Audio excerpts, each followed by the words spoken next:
د سپین غر په لمن کې پراته د ننګرهار نازیانو ولسوالي هغه ولسوالي چې ډېر ځمکه یې وچه او اوسیدونکي د څښاک پاکو اوبو د کمښت له ستونزې سره مخامخ دي. د یادې ولسوالۍ یو قومي مخور ملک نعمت الله وایي نازیانو خلک تر ډېره په وچو دښتو کې اوسیږي او د څښاک اوبه له لرې ځایونو په څارویو راوړي.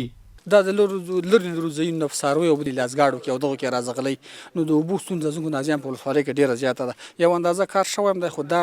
بسنه نه کړه نو سخت مشکلاتو سره نازیان خلک د اوبو برخه کې مخ دي او کومې مخکې چې څه شبکې وه هغه تخریب شوي دي زیاتې ترمیم غواړي او باقي نوو شبکو ته ډېر ضرورت دی.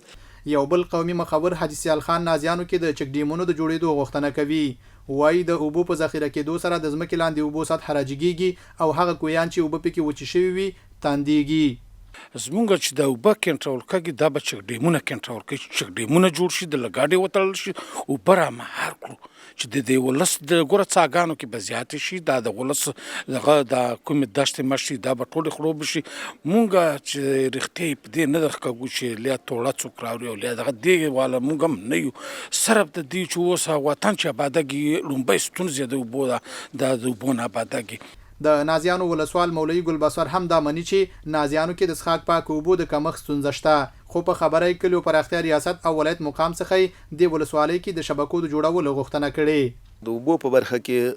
الحمدلله یو ډېر اندازه کار چې دی په لنډۍ سیمه او سروبي او بره د ژی سر چې ورته وایي په دې کې یو څه اندازه خلک چې دی د اوبو هغه ستونزې حل شوې ده خو ډېرې ستونزې چې دي زموږ پورته په بادین مینا مندتۍ او تپې او په دغه ساحو کې دې طرف ته مارې او دل طرف یو موږ بله دره لرو چې دغه میله ورته وایي په دغه کې لږ مشکلات ډېر زیات دي. موږ الحمدلله شریک کړي دي د خپلو مسؤلینو ولایت سره هم شریکه کړې دا ستونزه او د انکشاف دهات